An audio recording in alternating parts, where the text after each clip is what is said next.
ഓരോ സന്ദർഭത്തിനകത്ത് നിങ്ങൾ ചെയ്യുന്ന എല്ലാ കാര്യത്തിനകത്തു നിന്ന് അവരൊരു പങ്കെടുക്കും. അതിനെയാണ് പിന്നെ ഇപ്പം നമ്മൾ ടാക്സ് എന്ന് പറയുന്നത്. ഇത്ര അറിയണം, പണ്ട് ചുങ്കം പിരിക്കുന്നത് അങ്ങനെയാണ്.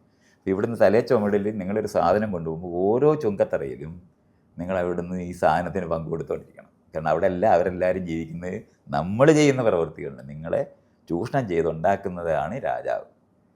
അതിനു വേണ്ടി പിരിക്കാൻ വേണ്ടി ഏർപ്പെടുത്തിയിട്ടുള്ള ഈ സംവിധാനങ്ങളെയാണ് നമ്മൾ എടുത്തിട്ട് നമുക്ക് അനുകൂലമായി ഉപയോഗിക്കാൻ പറ്റുമെന്ന് വിചാരിച്ചിട്ട് ഈ ജനപ്രതിനിധികളെ വിട്ടത്. അതങ്ങനെ ഉപയോഗിക്കാൻ പറ്റത്തില്ല, അത് അഴിക്കേണ്ടത്. അത് ഇതുവരെ നമുക്ക് ചെയ്തിട്ടില്ല. കോടതി 5 കോടി കേസ് കെട്ടിക്കിടക്കുന്ന ഒരു സ്ഥലമാണ്. കെട്ടിക്കിടക്കുകയാണ്. അവിടെ നിന്ന് നീതി കിട്ടുമെന്ന് ആർക്കെങ്കിലും വിചാരിക്കേണ്ട കാര്യമുണ്ടോ? ഇനി കോടതിയെപ്പറ്റി നമ്മൾ പറയുമ്പോൾ നമ്മളൊന്നുകൂടെ ആലോചിക്കും. ഗവൺമെൻറ്റിനെ പറ്റി നമ്മളിപ്പോൾ എന്താ എഴുതാറുള്ളത്? Of the people, by the people, for the people, ഇങ്ങനെയല്ലേ പറയുന്നത്? ആരാണ് പരമാധികാരി? ജനങ്ങൾ. ജനങ്ങൾക്കാണ് പരമാധികാരം. Of the people, by. ഇതുകൊണ്ടാണ് ഞാൻ നിങ്ങളെ ജനാധിപത്യം അവർ ക്ലാസ്സിൽ പഠിപ്പിച്ചില്ലെന്ന് പറയുന്നത്. ഞാനതാ ഇപ്പോൾ ചെയ്തുകൊണ്ടിരിക്കുന്നത്. Of the people, by the people, for the people എന്ന് നമ്മൾ എഴുതി വെച്ച് ജനങ്ങൾക്കാണ് പരമാധികാരമെന്ന് തിരഞ്ഞെടുത്ത് നമ്മുടെ പ്രതിനിധികളെയാണ് വിടുന്നതെന്ന് പറഞ്ഞിട്ട് പിന്നെന്താടാ സുപ്രീം കോടതി? ആരാടാ ഈ സുപ്രീം കോടതി? ഒന്ന് ആലോചിച്ച് നോക്ക്.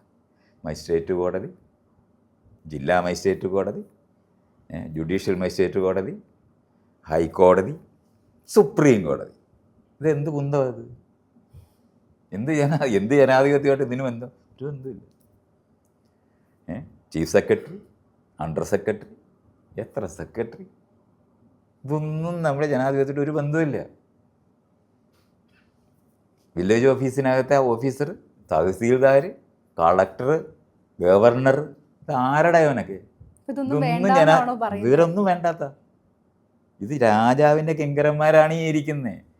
അതിൻ്റെ മണ്ടേ നമ്മൾ പോയിരുന്നാൽ നമുക്ക് നിങ്ങളുടെ ഈ തോക്ക് വന്നിട്ട് അയലത്തുള്ളവരോട് സ്നേഹിക്കുന്നതിന് ഈ തോക്ക് ഉപയോഗിക്കുന്നു പറഞ്ഞാൽ നിങ്ങൾ തോക്ക് വെച്ച് അവരെ വെടിവെക്കുമ്പോൾ അവർ വീഴും. അവിടെ ചെന്നിട്ട് പിന്നെ എന്ത് ചത്ത ജേടത്തിനടുത്ത് നിങ്ങൾക്ക് മിണ്ടാൻ പറ്റുമോ?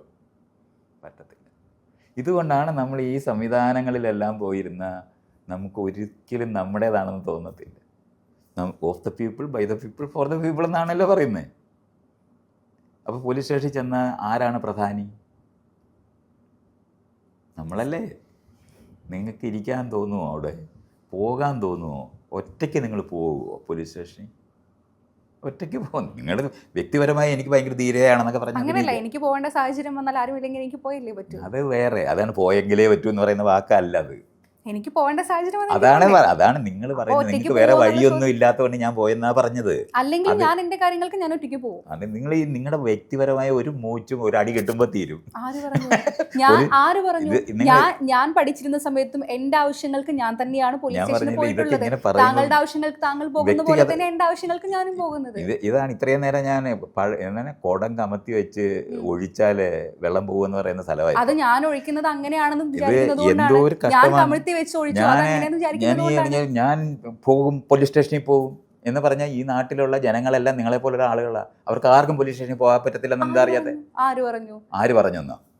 ഞാൻ പറഞ്ഞത് എന്റെ കാര്യം. ഞാൻ പോലീസ് എന്റെ കാര്യമൊന്നും അല്ല ഞാൻ ചോദിച്ചത്. ഒരുപാട് വ്യക്തികളുണ്ട് ഈ നാട്ടില് അതൊന്നും അല്ല ജനാധിപത്യം.